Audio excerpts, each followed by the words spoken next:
এত দামি মহিলা সেখানে রেখেছি, ঝিনুকের মধ্যে লুকানো মুক্তা, ডাগর ডাগর চক্ষু, টানা টানা চক্ষু, খুব লম্বা লম্বা কালো কুচকুচে, কোঁকড়া কোঁকড়া চুল, 15-16 বছরের যুবতী যেমন হয় এরকম তাদের হিসাব নিকাশ, রূপ চেহারা ভাবা যাবে না। যতবার দেখা যাবে ততবার তার রূপ পরিবর্তন হয়েছে, চেহারা পরিবর্তন হয়েছে এরকম মনে হবে।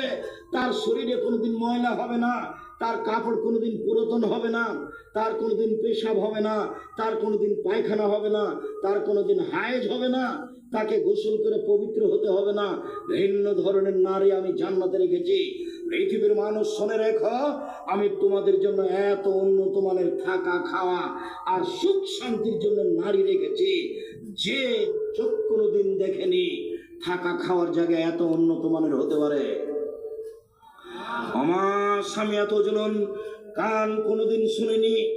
চক্ষু দেখেছে আগ্রার তাজমহল, চক্ষু দেখেছে আপনার কলিকাতার হাওড়ার ব্রিজ, চক্ষু দেখেছে ইরাকের ব্যাবিলনের ঘন্টা, চক্ষু দেখছে ফ্যাক্স মেশিন, মোবাইল, অনেক কিছু দেখছে। এরপরও জান্নাত এর চেয়ে ভিন্ন, যেটা চোখ কোনোদিন দেখেনি।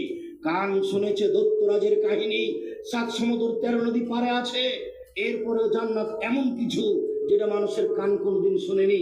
অমা খাতারাবে কালবে বাসার, মানুষের অন্তর কোনোদিন ভাবতে পারেনি জান্নাত থাকা খাওয়ার জায়গা এত উন্নত মানের হতে পারে। মানুষ যদি রোজা থাকে আমি আল্লাহ তাকে দিয়ে দিব, মানুষ যদি সিয়াম থাকে আমি তাকে এইটা দিব, আমি 5-10 নেকি দিব না। ফেরেশতাকে লিখতে বলবো, এই ফেরেশতা সিয়াম থেকে যে 200 নেকি লিখে দাও, 1 কেরাত নেকি লিখে দাও, এটা আমি কাউকে বলবো না।